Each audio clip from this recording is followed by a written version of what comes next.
In a distant future, where robotics rule the land, a sinister Hivemind dungeon lurks beneath the surface. Brave adventurers dare to enter the labyrinthine tunnels, where every step is a battle for survival. The robotic minions of the Hivemind guard their territory fiercely, their glowing eyes scanning for intruders. As the adventurers delve deeper, they uncover the dark secrets of the Hivemind's origins and purpose. But time is running out, as they face off against the Hivemind's ultimate weapon, a colossal robotic guardian. Will they conquer the Hivemind dungeon and escape with their lives, or will they become another cog in the machine? Thanks for watching the video. Don't forget to subscribe to our channel for more thrilling adventures. A Robotic Hivemind Dungeon, Part 1. The lively noise of heavy machinery rumbles around as I continue to do my tedious job of installing the same few components onto every moving line of electronics on the conveyor belt. Looking to my sides, see the same old collages that I have grown accustomed to over the course of my 5 years of working in this factory. We all sit in contemplative silence as we continue to work our dead-end jobs that should have been replaced by machines long ago. To my left, I hear Gerald stretch his back once again with a small series of cracks as his hunched-over back finally straightens itself. This caused many others, including myself, to do the same. Just another few hours and I can go home for the weekend. Smiling to myself, I chat to my co-worker on the left, Henry, about random things for a while. God, I wish I could get one of those cushy office jobs in the inner city, Henry told me like usual. I bet those bureaucratic asses upstairs haven't worked a real job in their lives. Right, James? I laugh with him for a few moments before we fall back into that familiar silence. I went back to focusing on my work, which was installing the last few interior components onto the frame of a circuit board. A dozen or so minutes of working later, in a particularly less noisy moment, I hear a snap coming from the ceiling. Quickly raising my head to search for what caused the noise, I see a falling hang light heading straight for me and my fellow line worker. "Everyone, scatter!" I yell out, rising to my feet. Many of my co-workers reacted quickly and jumped out of the crash zone, but Henry did not get up as fast as the rest. Before I realized what I was doing, I began sprinting over to Henry as fast as I could. Acting purely on instinct, I pull and shove Henry out of the way. Stepping forward to begin running out of the impact zone, I crash. "Ah, my head," I groaned, reaching for my head and rubbing rhythmically to try and soothe the aching pain. After a few moments, I rip enough control away from the pain and open my eyes to a most peculiar sight. Whitish, pink, fluffy clouds all around and under me. The clouds were oddly stable and somewhat fluffy now that I felt it. Getting up from the ground, I glance around, searching for anything to explain my odd surroundings.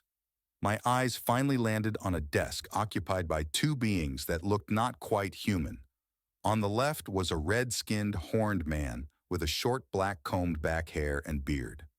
On the right was an angelic figure with a set of golden wings and a radiant halo floating above a woman's head. Hello? Where am I? And what am I doing here? Also, who are you guys and why are you dressed up like that? Halloween was months ago, I ask, genuinely confused. The red man speaks up first. So many questions. First, you are on the gateway between the afterlife and the mortal realm as you know it. Second, you are here because you died. Quite prematurely, I might add. Lastly, Lady Angelica and I are angels and devils respectively, and thus we must dress accordingly. I start to chuckle for a moment. You must be joking. Seriously, where am I? I ask again, not believing that I died. This time, Angelica spoke up. Dominic was not joking. You have died, and now we are here to judge you. Starting off, she looks over to Dominic. He has committed a few too many sins to be brought up to heaven. Do you want him? Hey, I didn't do anything that bad, I say, but they seem to just ignore me.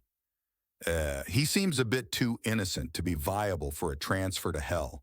Maybe we could just stick him on C784. They seem to be running out of suitable dungeons aside from the pre-generated ones. Dominic answers. No objections here, go ahead, Angelica replies. And with that, Demonic snaps his fingers, and a magical-looking circle appears underneath me, and I begin to sink into it. I desperately try to claw my way out of the rapidly sinking hole, but to no avail. The last thing I see is the smiling faces and waves Angelica and Demonic give me as I depart. I look around the decrepit and dusty room that I now find myself in, which was illuminated by a few very dim lights. The room was quite large and had an assortment of various metallic furniture scattered around the room, which were completely covered in layers of dust that looked to have been accumulating for who knows how long. On one of the walls was a set of doors which seemed to once have had a nice shade of blue, but currently it looked to have lost much of its vibrancy over the years.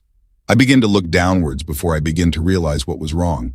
Around where my legs should be was naught but dust and the hard concrete ground.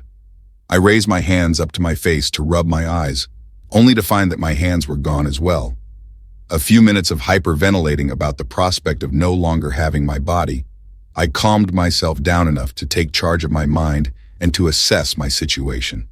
Experimentally, I try to grab onto a nearby desk, but my hands slip right through. I also try to walk forward like normal, and that leads to me gliding around the room with little to no control. Before hitting the wall, I begin to flail my arms. Trying to slow my approach, I actually slow down and eventually stop before hitting the wall. I begin moving my arms in a swimming motion, which does seem to move me a bit. But after more experimentation, I eventually figured out that I could just think to move towards where I wished to, which was a bit hard to control, but I soon got the hang of it. Looking around the room with my newfound mode of transport, I saw a few odd things like two surprisingly functional-looking machines in the corner of the room and a few boxes strewn about the room, one of which was glowing with a faint blue hue. Focusing on the glowing metal container first, a screen located on one of the sides of the box lights up as I get close. On the screen, it displayed a loading bar and some text saying that it had detected a new AI administrator present and that it had begun granting access to a new administrator. I was slightly confused for a few moments. I was an underpaid factory worker, not an administrator, much less an AI one. Before I could contemplate the sudden change of career and my now AI status, the metallic box opened up with a hiss.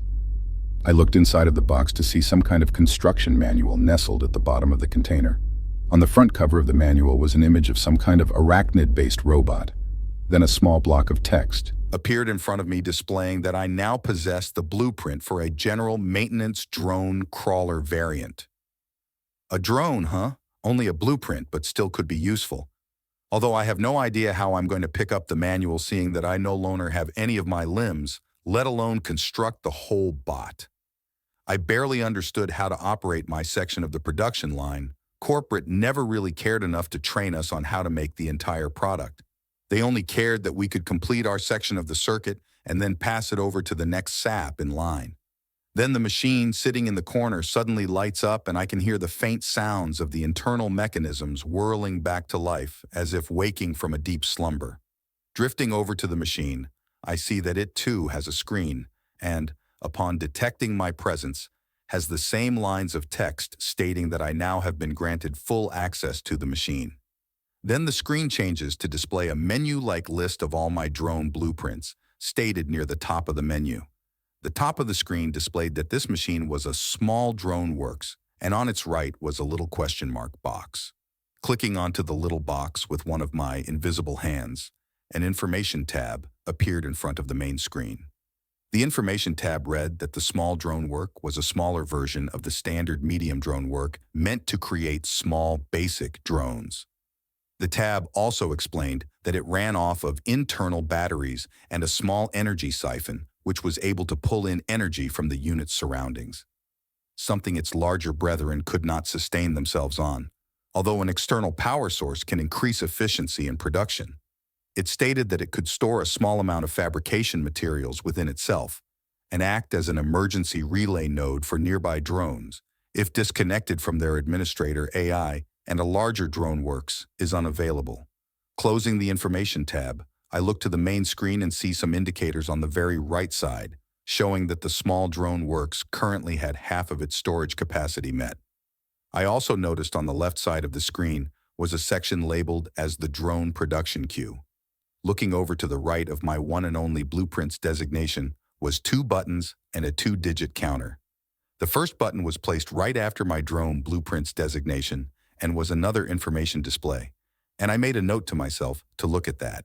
After the next two things, the number counter was placed second to last and near the end of the drone blueprints tab, which had an arrow which pointed up and others which pointed down and were located above and below it. So I assumed that it was a counter for how many drones I wished to produce.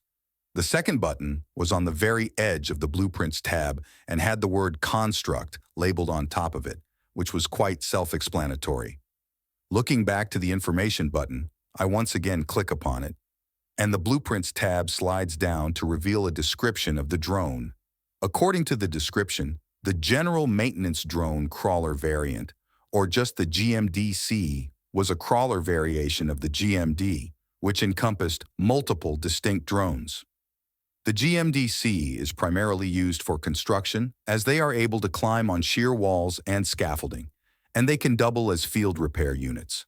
With their sharp mandibles, they are able to cut off excess materials from scaffolding and other such thin metals. So I got a builder drone. Certainly could be helpful, although I doubt I'll be having them do any construction anytime soon, given that I don't exactly have any materials to do so. I clicked the arrow above the drone production counter a few times, but upon reaching the number 3, the center refused to go any further, citing the fact that I only had enough materials stored in the DroneWorks storage module. I selected the Construct button, and an image of the drone, with the number 3 in the bottom right corner, appeared in the queue on the left of the screen. As time slowly passed, a bar underneath the drone's image slowly began to fill up, and above the bar was a timer a couple minutes short of a dozen. Floating away from the screen, I move over to the other machine nearby, and it does the same as the drone works and begins to authorize my access to itself. As it did its thing, I examined the exterior of the machine, which was, for the most part, just a large metal box, with a funnel at the top of the machine and an exit shut at its bottom. Once its screen was done booting up, the screen displayed that it was a basic refinery fabricator, and it also had an information button which I promptly interacted with. The information tab explained that the basic refinery was a simpler version of the standard refinery. The basic refinery is able to take processed or unprocessed resources and is able to strip down or refine into usable base components. Closing out of the information tab, I turned to see that one of the drones had finished fabricating.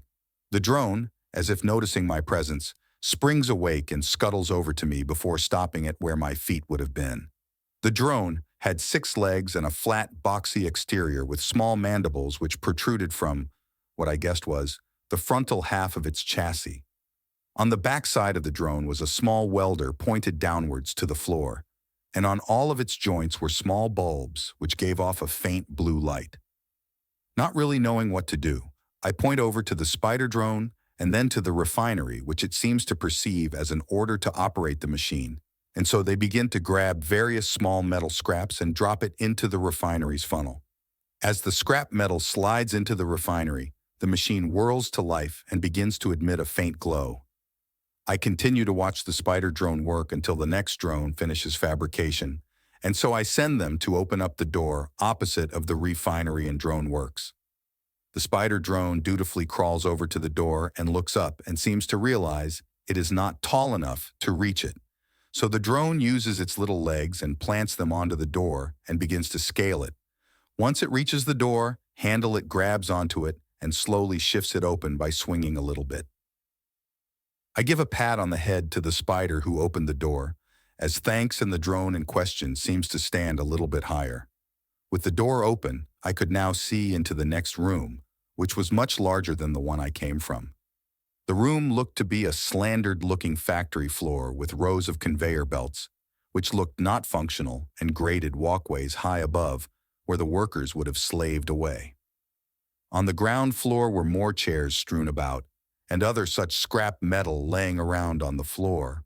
After looking around a bit more, I found the corpse of another drone of some kind, which had its insides spilled out of it. I tell my spider drone, which helped open the door, to go and help his slightly older brother in smelting down some of this scrap metal, and so it scampers off. I just sat around watching my drone slowly drag pieces of metal into the smelter, but just as I was